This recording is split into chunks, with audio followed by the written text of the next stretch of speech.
Hello, and welcome to Alchemy Mindset. I'm your host, Anna Hasty, business mindset coach for women and a sound healer. If you are ready to become the most aligned, magnetic, and confident businesswoman you are worthy and deserving of being, then this show is for you. This is where I share everything from mindset, energy, and spirituality, and how to embody your future self in business and life. Sprinkle that with deeply relaxing sound healings and meditations, and you have the Alchemy Mindset podcast. Hit subscribe so you always get the latest episode. Now let's begin. Hello. Welcome, dear listener, to another episode of Alchemy Mindset. I am your host, Anna Hasty, and I love that you have clicked play on this episode today. I want to ask, do you think 21 minutes is a long time to start your day with some movement, meditation, and journaling? And does it feel like a long time when you break each section down to 7 minutes each? I can probably guess that you think, 7 minutes of movement and 7 minutes of meditation and then 7 minutes of journaling. Yeah, that seems pretty easy. It doesn't seem like it would take up much time. And more to the point, do you have a morning routine that sets you up for the day? One that gives you a sense of clarity, groundedness, focus, energy, or you feel like you've filled your cup up with a bit of self-love? In today's episode of Alchemy Mindset, I interviewed the delightful Emma Walkinshaw as to why 21 minutes of morning magic can easily set you up for your day ahead.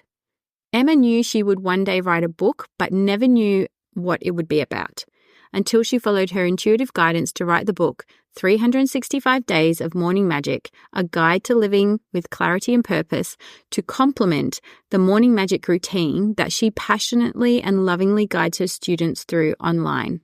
We talk about Emma's love for holding retreats and why she is now leading and guiding women through a powerful personal development process on retreat in India. So cool. Emma is a transformational coach, accredited yoga instructor, and a dynamic entrepreneur dedicated to empowering women. She founded not only the 21 Minutes of Morning Magic, but also the Embody Me program, and hosted the Body Love Revolution online summit and hosts the Wholehearted Retreat. She has a decade of ICF certified coaching experience and over 1,000 hours of yoga teaching, and she helps women elevate their self-awareness, challenge toxic diet culture, and embrace their authentic selves. I really did love recording this episode with Emma, and I honestly cannot wait to get my hands on her book, which at the time of recording is in the mail. And I'm sure, just like me, you will also be keen to start the 21 minutes of morning magic too. So thank you for selecting this episode, hitting play, and now let's begin.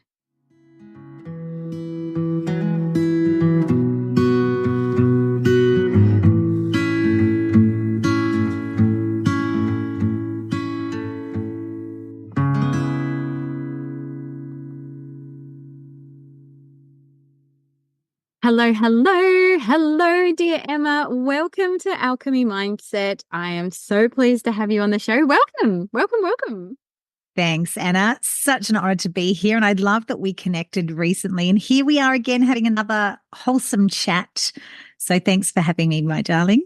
Oh, you're welcome. You know what? I absolutely loved chatting to you recently on your podcast episode, and I just was like, I know the conversation is just going to be with so much magic today when you're on Alchemy Mindset. So welcome. Let's just start with your journey into coming to where you are right now, Emma. Who do you support and what do you do and all those fabulous things?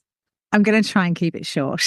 I know, right? We all have amazing stories that we're like, you want me to keep this short and in a nutshell?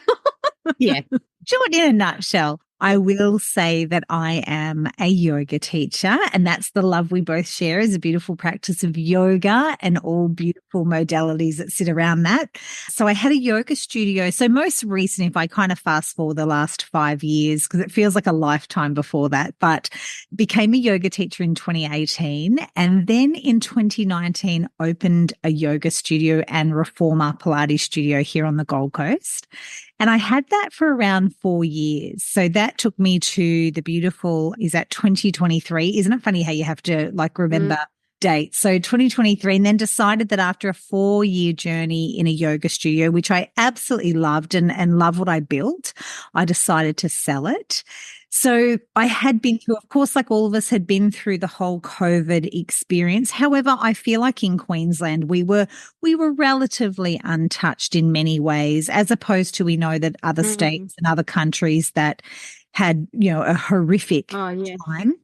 We were relatively untouched. So the yoga studio, even though there was a couple of shutdowns, but it was mostly business as usual. But during that time, I realized that the thing that I love to do was run retreats for women.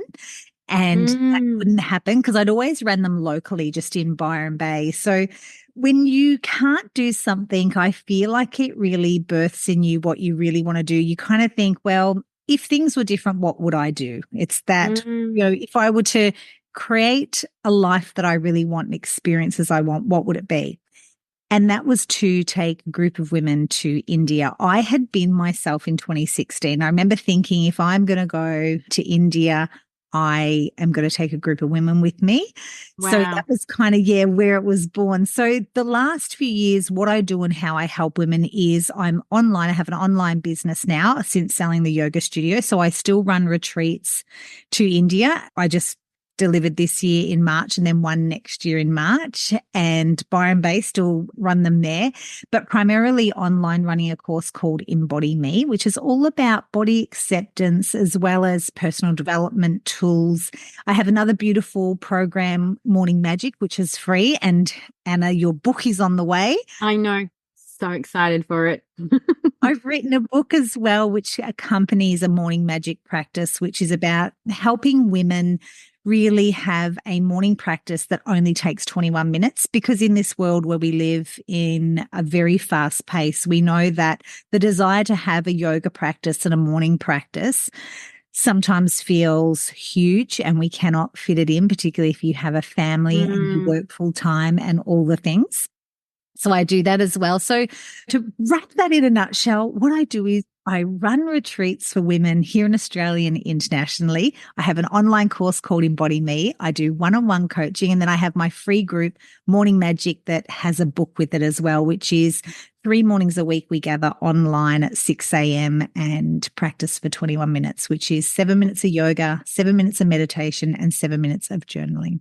Amazing. So that's what I do. I hope I answered that, not in a very succinct way, Anna, but no, that was perfect. I love it. And I'm actually so glad that you touched on that little moment about COVID, because I was about to ask you, like, how did your yoga business fare during the COVID? But hearing you say, and I think WA was very much the same. We were kind of like, we had the ice wall up. If you think of Game of Thrones, we had our ironclad state border wall up that sort of really kept us safe here. So it was a lot of business as usual. So it's kind of interesting to hear that for you as well during that time, that you were relatively unscathed.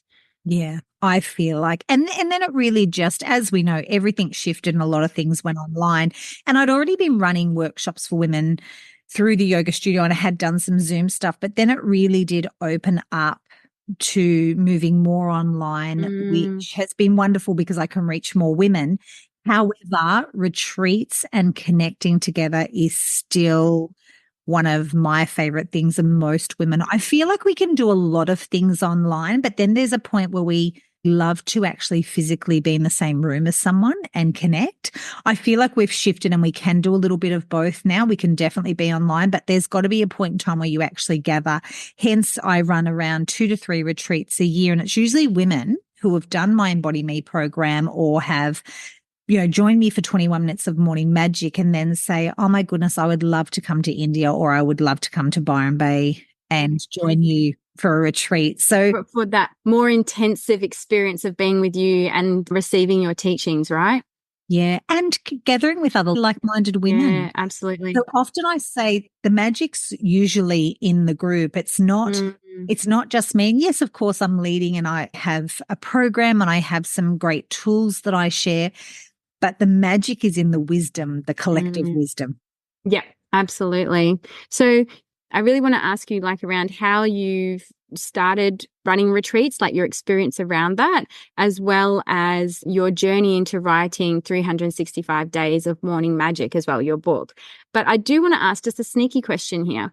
With 21 minutes of your morning routine, and I love that it's like this compacted small amount of time, why 7 minutes of each thing, like of stretching, meditation, and journaling? What's the 7 minutes symbolizing there? So how it all came about is I felt 21 minutes. So the 777 just broke up into those three components. I looked at my own morning practice and I knew that because I ran the yoga studio at the time that I gave birth to this idea, I knew that I couldn't always afford myself an hour practice because, of course, when you're teaching yoga and when you're practicing yoga, it's two different things. Even though I was teaching yoga most mornings, when you're teaching it, you're not receiving, you're giving. So, and you are receiving in that, but it's not like you're actually attending a class. So I thought to myself when I was leaving, I need to have a morning practice because I know that that works really well for me. If I can't afford myself 21 minutes, there's something wrong with me. Also, the studies have shown around meditation that time has got nothing to do with it. So we've all heard, you should be working up to so you can meditate for an hour.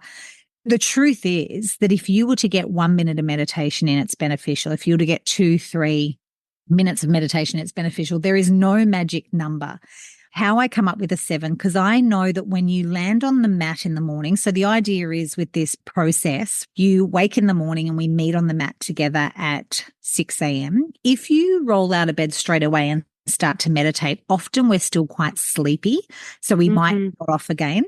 So the first part of our practice, 7 minutes of yoga, is purely just to move the energy and wake up your spine, open your hips, relax your shoulders, a little stretch of your neck if you've had a little bit of a crooked sleep, and then you're ready to sit in meditation. And anyone can do 7 minutes of meditation. I always give a mantra with it too. So I'll give just like a really simple mantra like, I am love. It might be whatever the theme of the day is, I will give the mantra. So if the mind wanders, you come back to that mantra for 7 minutes. And then the third 7 minutes is I call it flowetry because I'm a bit of a romantic, but it's flowing out your words, which is journaling. And I always give a journal prompt, but I also give a free write choice too. You can free write.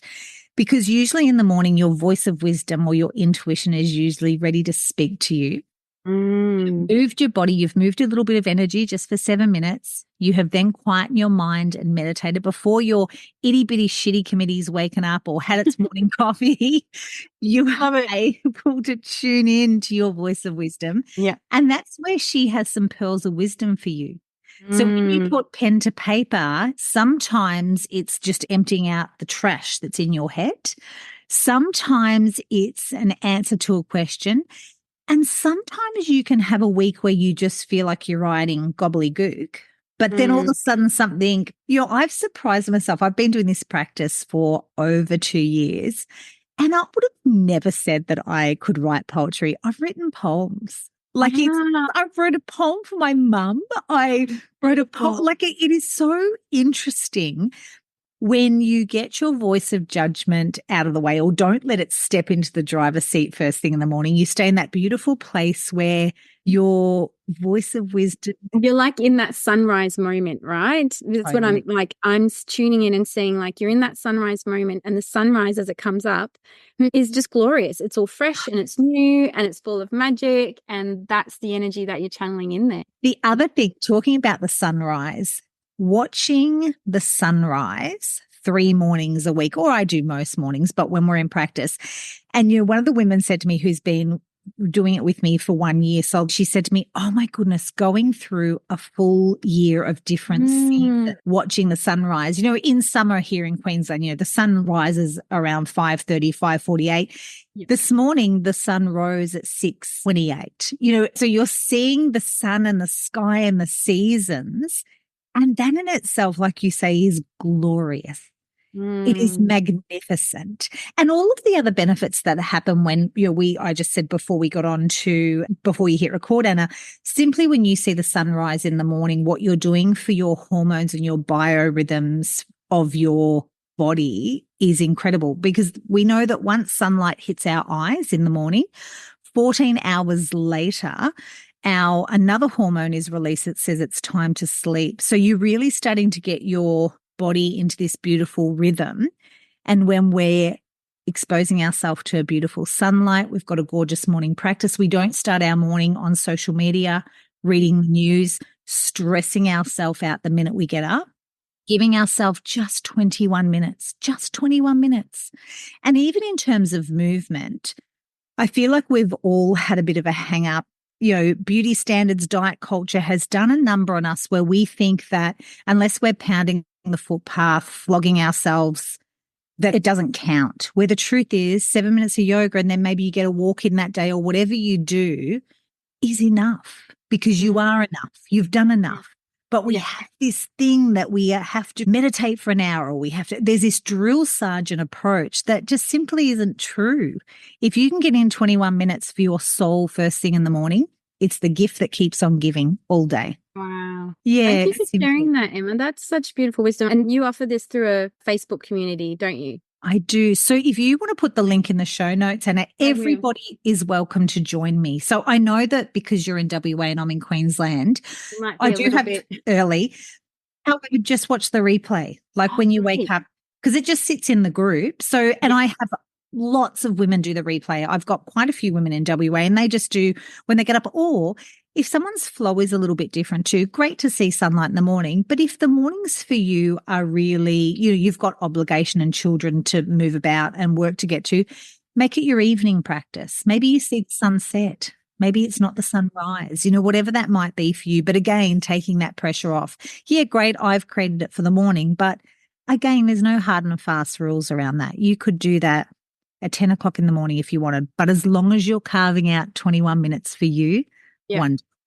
Amazing. I love that. I think that's a really good practice, something quite easy that everybody could get on board with and adopt and give a go. So yes, to the listeners, I highly recommend that. Yeah, join Emma's program, Emma's group. And that's great that you can do the replay for those who may not be on the same time zone, and let Emma know, like, how have you found doing this practice? Give it a good, red hot crack for a few months, and then let her know through the socials, on her Facebook page, in the group, what you have noticed about yourself. I think that's great. I really love that. Just 7 minutes of each thing is, like you said, I feel like that could be so nourishing. Hearing you talk about that, it just feels so nourishing all in itself. So yeah, I will definitely be getting on board with that one. 7 minutes. Love it. Yes, I will. And then the book came off the back of that. So after I had... Yes, so let's talk about that. Yes, so after it's a funny thing. I don't ever remember thinking or feeling that I had a book in me, even though a lot of people do.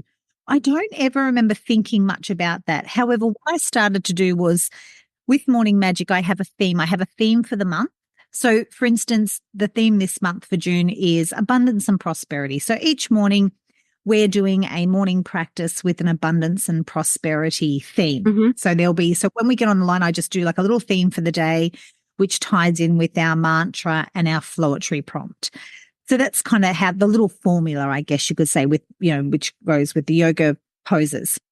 So I started creating a theme each day. So then when I would wake up in the morning for the group, I would have a theme. So after a few months, though, I had all of these themes and dates.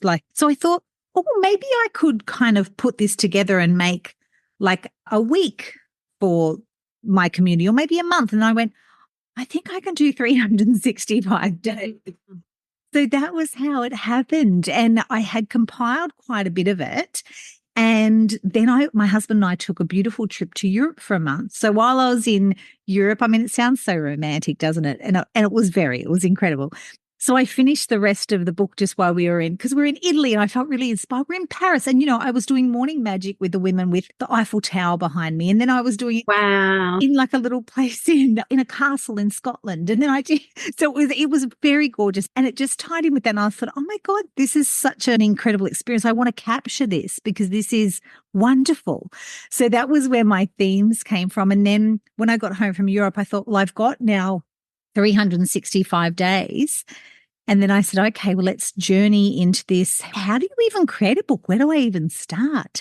So I have a couple of dear friends who have already written books, and I've self-published. So really quite simple. Gone ahead, got it formatted because it had to be, to a certain spec, and then have gone through Ingram Spark is the publishing house that I've used, published them off. And right now, Anna, I'm sitting in my office with a lot of books around me. I'm posting them out daily. And it's Excellent. yeah, been wonderful. So that has Wow. been great. So you're a lot of the women in the community. So now you have your own morning magic book. So I go live 3 mornings a week. So the morning that I am not with you, you can open up the book and there's your theme, or you can purely, you don't even have to follow the date. You can just open up randomly, like whatever, makes your heart sing, really. But that Yeah. was the book come about. So I didn't see that coming, but it's almost like when the universe knocks and you answer.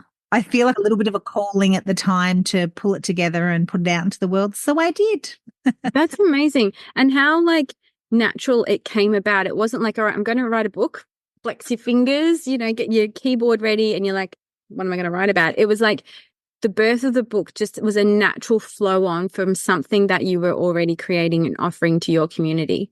Yeah. And it was even a funny thing, like a friend was talking to me, and because I then, of course, social media, if it's not on social media, it didn't happen. When it came out, I read a book, but then my girl was like, I didn't even know you wrote a book. And I said, oh, no, because it just kind of, exactly, there was no efforting with it. Yeah. It just arrived. It came and the biggest thing for me is that I seen it through. Like I took it's almost like, hey, what would we say? It's an assignment from the universe. I got the assignment and I sent it through. I think that's what I feel most proud of, that I did it. Yeah, absolutely. Because I'm writing a book, I can only imagine it is a labor of love in a way. It's not like something that you can just bash out in an afternoon. Maybe some people can. I guess it depends on how many pages you're writing. But, it does take time, doesn't it? And you've got to not only write it and then whatever process you go through to then have it published and come out in a physical end. How many people write books or have stories in their heads that don't even get committed to paper, that don't even eventuate past, the files on their computer. And here you are, you've gone, right, I'm following this guidance, I'm following this inspiration, I'm following the process here, and it's actually going to come out into a physical reality. Yeah. And there is that little bit of trepidation where you go, oh gosh, God, now I've got to actually put it out in the world. And what if it's good? Like, what if you've almost got to let go of all that and say, well, where everyone's going to have an opinion, good or bad, hard to say. Keep moving. It's done now. Move on next. Like it's almost like that feeling for me also. And not to, downplay it and say, oh, well, whatever, but it's kind of just keep moving. Yeah, it's out into the world, enjoy it, and then what's the next creation I can give birth to or create? It's like that too. And I'm sure it's been well and truly well received by your community. Yes, it's been helpful because now they've got their guidebook. Because in the past, I would be sending out like a little PDF and now it's just all organized in one. They've got the little, I guess, the process and the framework. We know then what our theme is, our mantra is, and our floetry prompt, and away we go. Yeah. And like you said, it's when they're not with you online, because you only offer your online sessions 3 days a week. So when they're not with you, but they want to continue their practice throughout the week for an extra 2 days or for the full 7 days of the week, they've got that there for structure and guidance as well. So you're not left going, oh, what am I going to stretch today? What am I going to meditate on?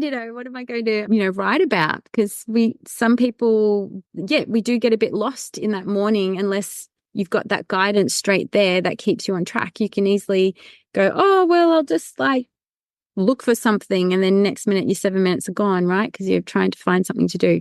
Yeah. I think that's the biggest barrier to people journaling. They go, well, what would I journal about? What would I write about? Well, I often just get them started. And even some of the feedback I've had, they said, I always followed your prompts, but I will always say most mornings, or have a free write. If you've got something on your mind or on your heart, or you just want to have a free write, because when you get in the flow of this, that's what sometimes happens. And you just want to have a free write. You've got something you want to express, but it's a practice. It's like anything. And for most of us who don't often take time to pick up pen and paper anymore, it's almost like our imagination we left back when we're 7 years of age or 9 years of age. Most of us have, because we've just grown up and life's gotten very serious and we're adulting. So to return to that beautiful art of writing, and most of us now are typing all the time. And the truth is, when you put pen to paper, you actually can't write as fast as you can think. Some of us can type as fast as we think, and that's the problem.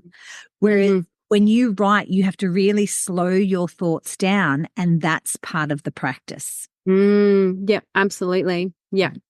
And there's also that element of like you said earlier, like you're channeling and you're tuning in and you're not only like writing maybe what's on your heart or following the journal prompt, but ultimately you're tuning into that aspect of your higher self and your intuition. So have there been moments where you've either experienced or you've heard from your participants that they've just channeled something that they knew wasn't themselves, like, and seen it in their flow of writing? Because I've heard that some people, you know, when they get into that moment where they're channeling something that's not themselves, their writing might change or their language might change or they hear a different voice come through their writing.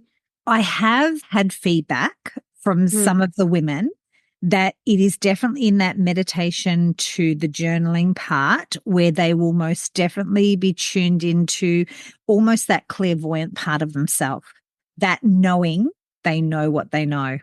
And that part, so they will have, you know, I have particularly one student that often will share with me things that have happened that she predicted and captured it.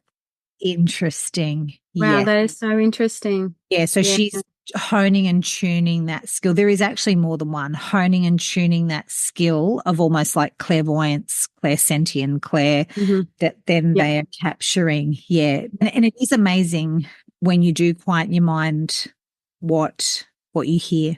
It is really listening. Yeah. Absolutely. And what are some of the other things that your participants or your students have given you feedback on that they've noticed from doing this exercise every morning? Most definitely setting their mood for the day. Yeah, wow. So coming from a more calm, grounded place as opposed to a frazzled place. I think how we start our day definitely impacts. And that's why I said earlier, it's the gift that keeps on giving. If you can give yourself that 21 minutes, set your intention for the day. And I'll often ask the question, the last thing that we often will write, I'll say, so finishing off with your last sentence for the morning, how do you want to feel today? Writing down that feeling. And then when we bring hands to heart center, I'll often say, whatever that feeling is, put an I am in front of it. I am calm. I am clear. I'm productive. I'm grounded. I'm energetic. I'm vibrant.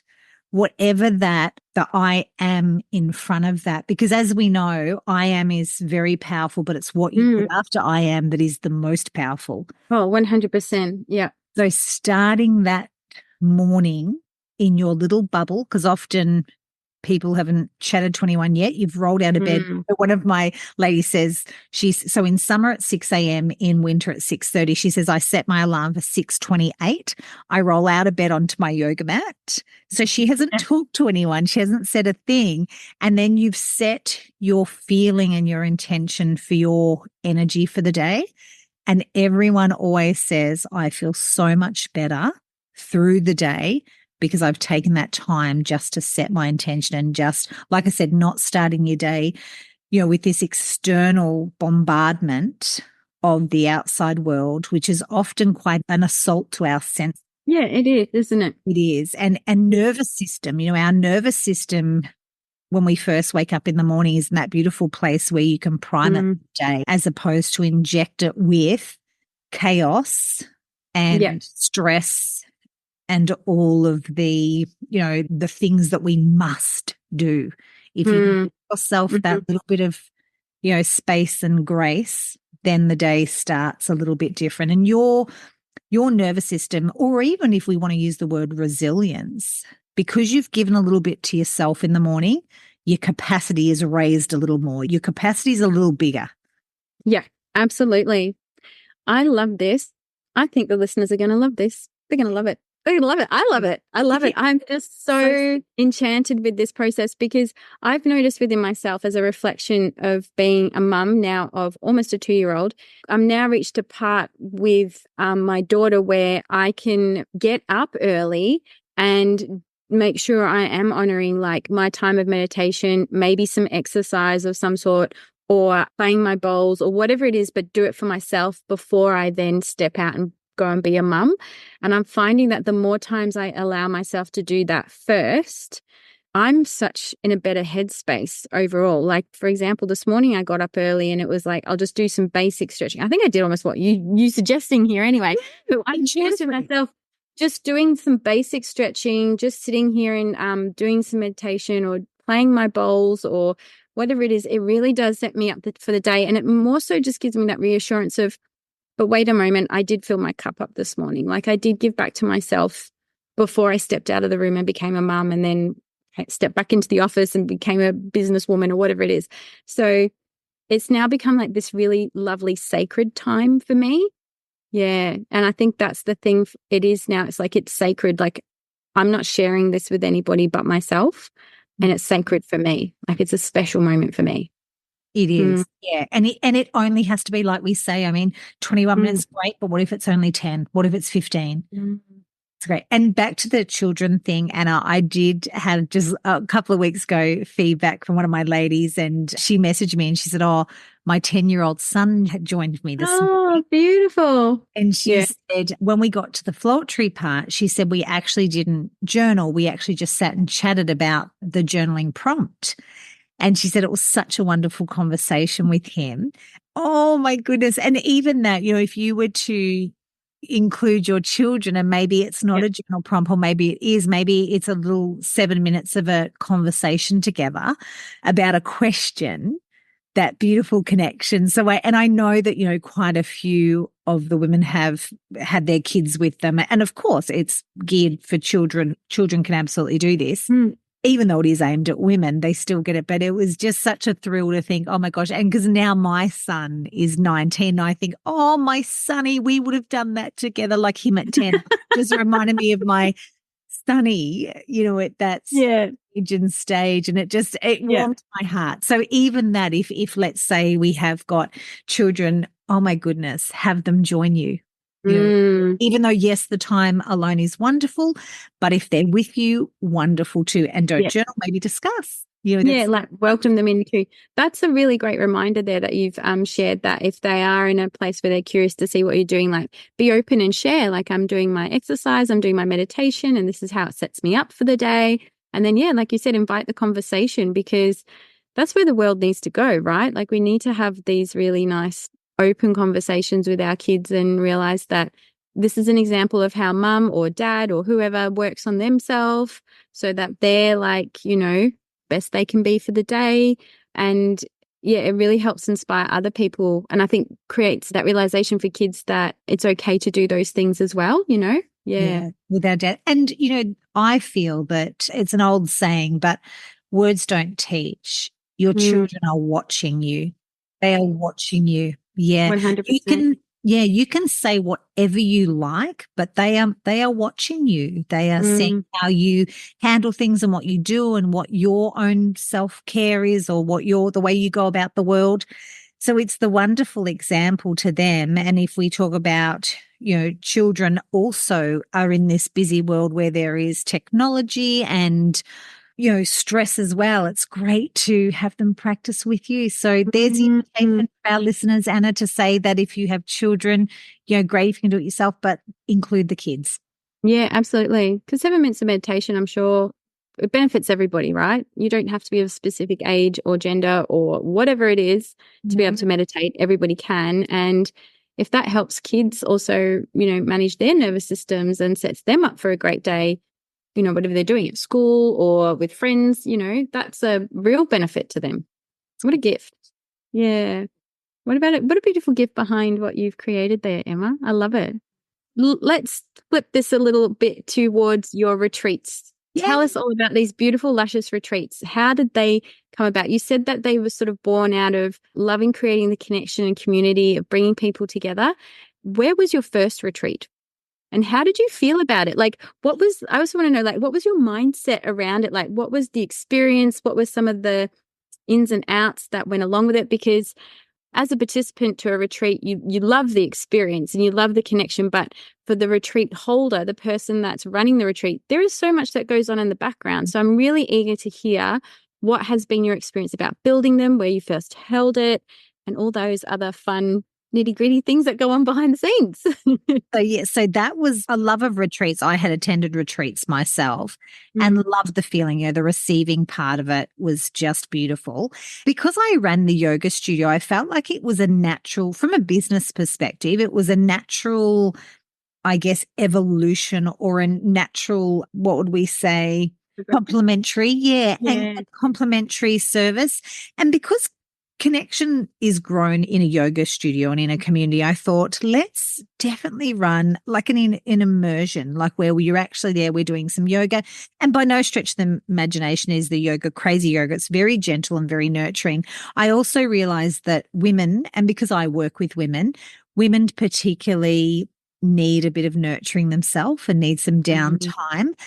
But also that spiritual practice side, just that connection to Mother Nature and stopping, getting off the ride for a bit and letting someone else hold you is so beneficial for a woman and of so much value, because as we know, the woman is the heart of the family. She gives a beat and blood flow and make sure everything's flowing to the rest of the family. So when we take care of the heart of the family, she's able to spread her love and blood to the rest of the family to keep everyone going. So I thought, okay, let's do this. So I found, because the Gold Coast is so close to the Byron Bay, and Byron Bay is just such a beautiful location because it's got the hinterland, it's got the beach, it's that gorgeous little surrounding.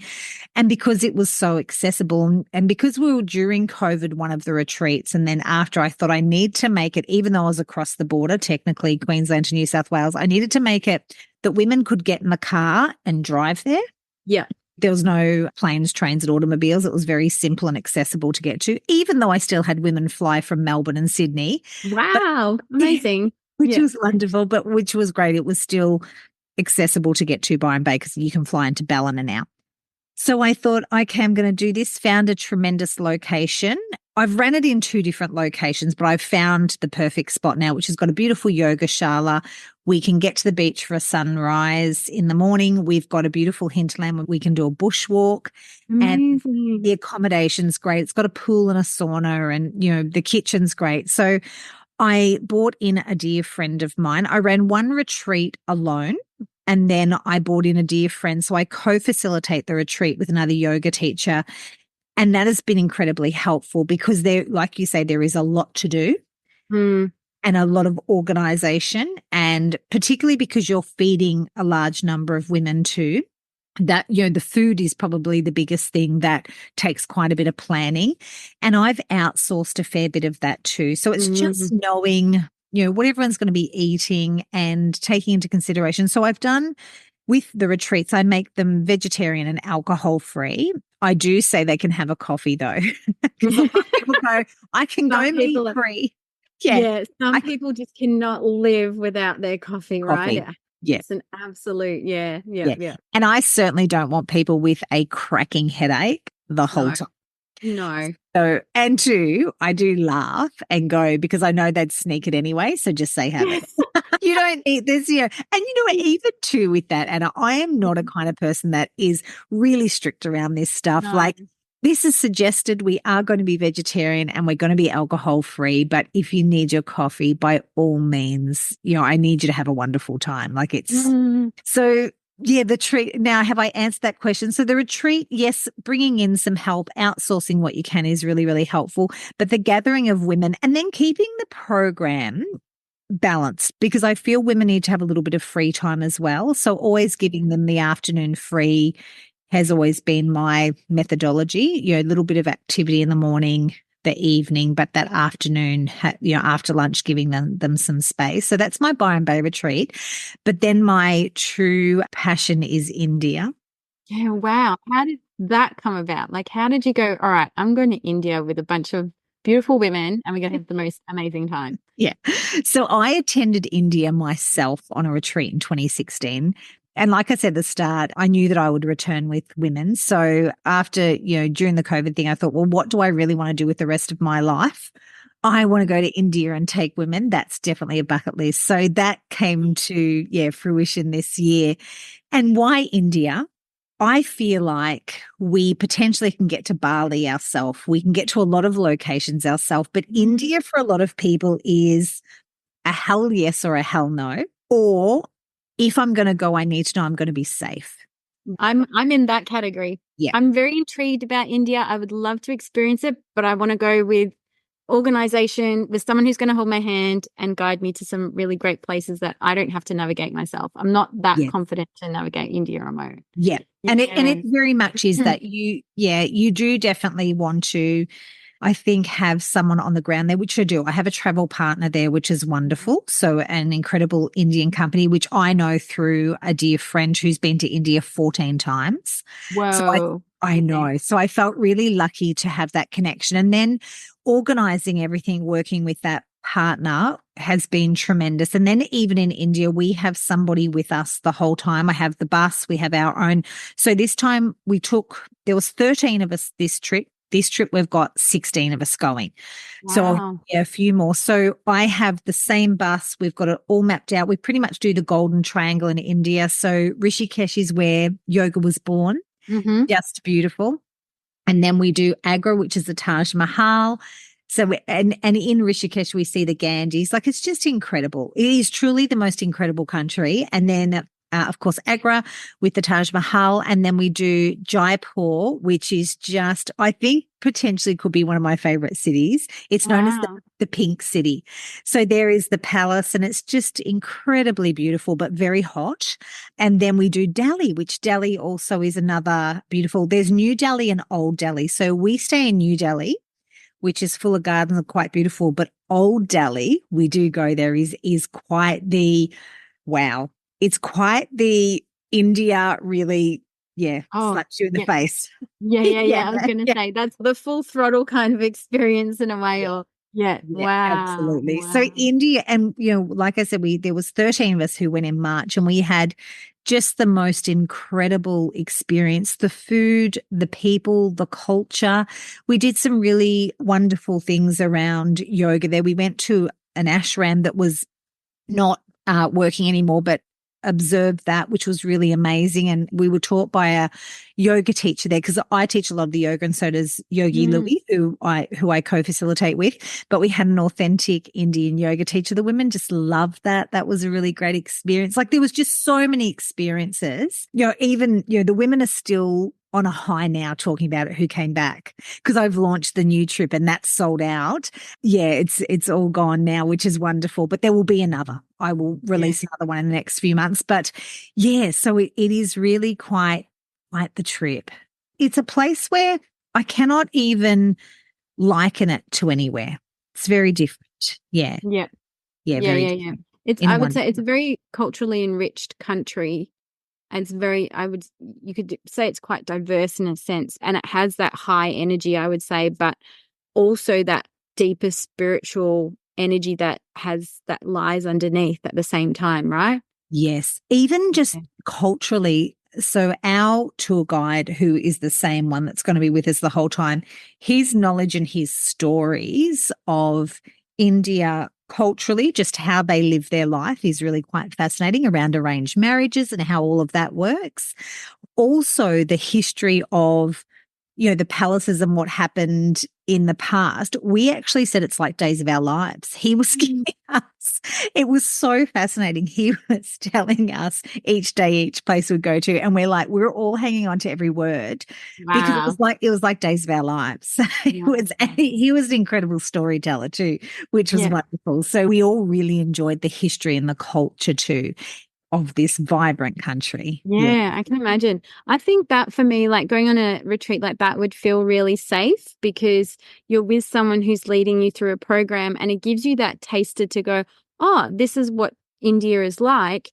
Perhaps I could come back again on my own and navigate something now that I've had that experience. But also the fact that you're gaining and you're immersing in not just the culture, but what the retreat is offering all in itself as well. When the participants sign up for India, what are some of the things that you're leading them on, apart from like good tours to historical places or cultural places of significance and things like that? What else? I know you said that you do yoga teaching as well. Is there any other activities that you intertwine within that schedule?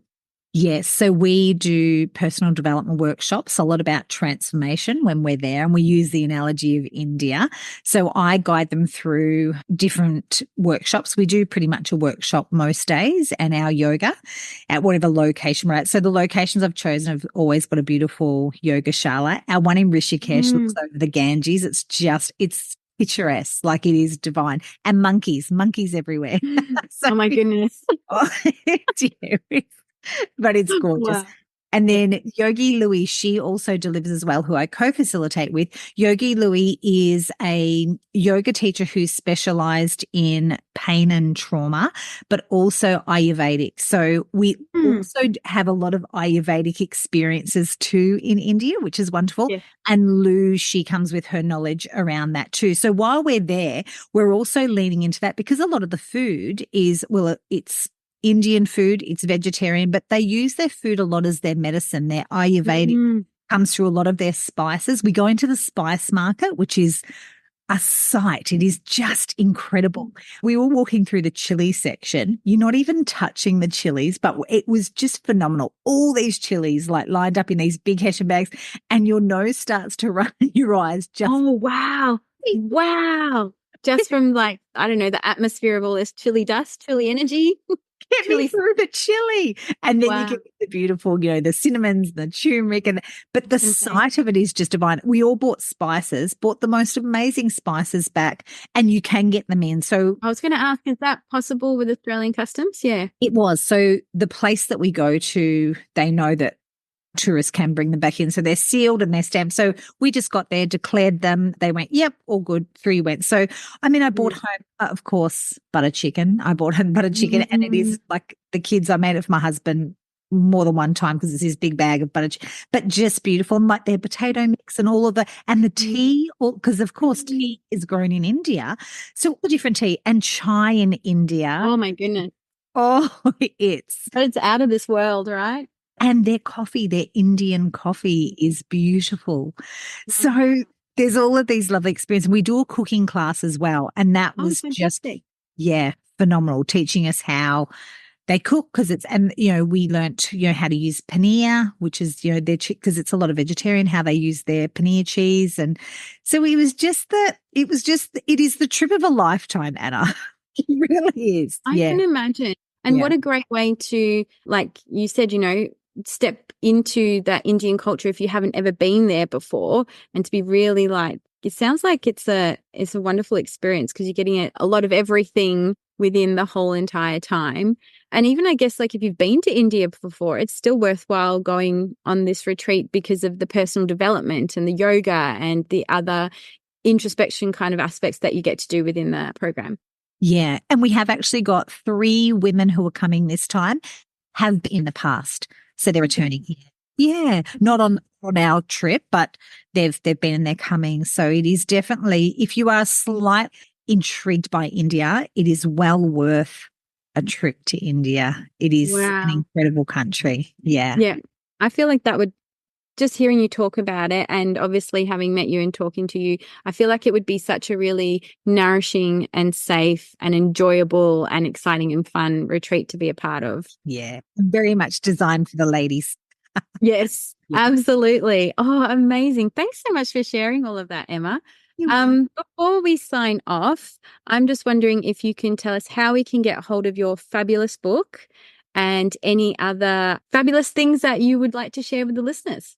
So I, of course, Emma Walkinshaw is my name. I'm sure you put the links below because I know Walkinshaw is a bit of a tricky name. So on Instagram, I'm Emma_Walkinshaw, and I've got like a little link there that goes to my website where you can purchase my book and, of course, go through there to come on to 21 Minutes of Morning Magic. So the 21 Minutes of Morning Magic group on Facebook it's 21 minutes as in 21 minutes of morning magic and inspiration. So if you are more than welcome to come and join me for that morning practice. And yes, there will be another retreat to India next year, 2025. If you're interested, reach out and I can let you know. But so that's where you'll find me, but come and join. And then I've got another Embody Me program, which will happen in August. So that will all be on the website too. So have amazing. Yeah. I love all the offers that you have available on your website and what you do within your business. And I think there's something there that would be supportive and for anybody, really, everybody and anybody who's needing your support. Are you doing, just out of curiosity, are you doing any Australian retreats? Are you doing any more local retreats at any stage? I actually am July 27th. I've got one in Byron Bay. Oh, There are still some spots left. I'm co-facilitating with Emma Lavelle. It's called Rest and Receive. So I can give you the link to put in there. I know it's quite soon, but just in case anyone is interested in that one, you might be interested. Perfect. Yeah. Amazing. That sounds great. Well, thank you so much for coming on the show, Emma. I've just loved talking to you, and I will be joining you on 21 days, 21 minutes. 21 minutes even, 21 days, even 21 days of 21 minutes in the morning. We'll get there in the end. Yeah, I will be joining you in that as well, because it sounds like a wonderful experience. And particularly when I get my 365 days of morning magic book to go with it as well. You'll love it. Yeah, thank you so much. Thank you so much for coming on the show. It's been an absolute pleasure as always. And yes, please reach out to Emma if you've got any questions about all the amazing things that she offers. And until the next episode, bye. Thanks, Anna. Bye. Thank you so much for tuning in and listening to today's episode. Please rate and review this podcast so that it can continue to thrive and reach more listeners. I love to know who my listeners are, so please screenshot this episode and tag me on Instagram at Anna F. Hasty. And I look forward to connecting with you in the next episode.